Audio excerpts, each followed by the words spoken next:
Fil-qasam tal-manifattura l-impatt tal-miżuri mħabbra huma żgħar minkejja li l-grupp tagħna huwa partikolarment milqut.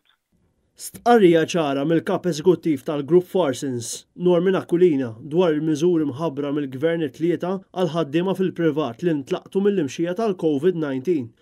Aquilina qal li huma jistennew li l-Gvern iħabbar aktar miżuri li joqtu direttament lill-manifattura.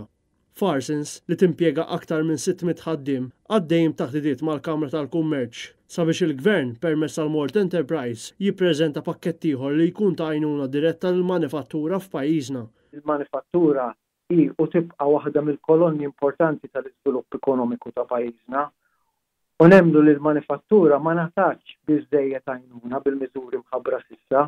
Huwa jisħaq li hemm inċertezza dwar kif il-miżuri se jiġu implementati hekk kif il-Gvern jidher li nesal kollox li s-settur privat huwa l-qafas tal-ekonomija Maltija, kontributur tal-għejxien ta' bosta familji. Irridu nifhmu wkoll li fl-aħħar mill-aħħar irridu l-negozji jibqgħu jaħdmu biex inżommu wkoll l-impjiegi. Il-kap eżekuttiv elenka wkoll kif il-ħaddiema huma l-qafas tal-kumpanija huma vitali biex il-kumpanija tibqa' ħajja fost il-Maltin bħalma ilha l-aktar minn 90 sena.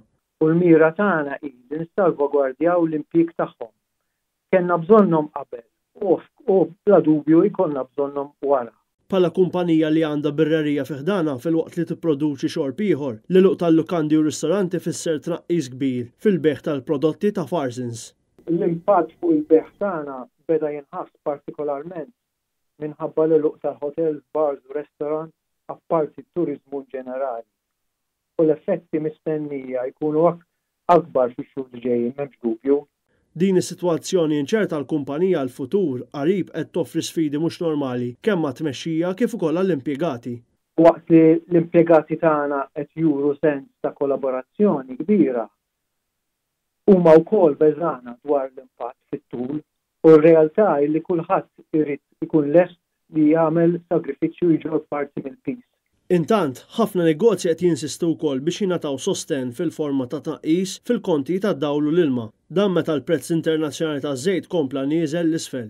Din il-ġimgħa ħarġu rapporti li l-prezz jista' saħansitra jibqa' nieżel għal livelli rekord ta' madwar $10 kull barmil.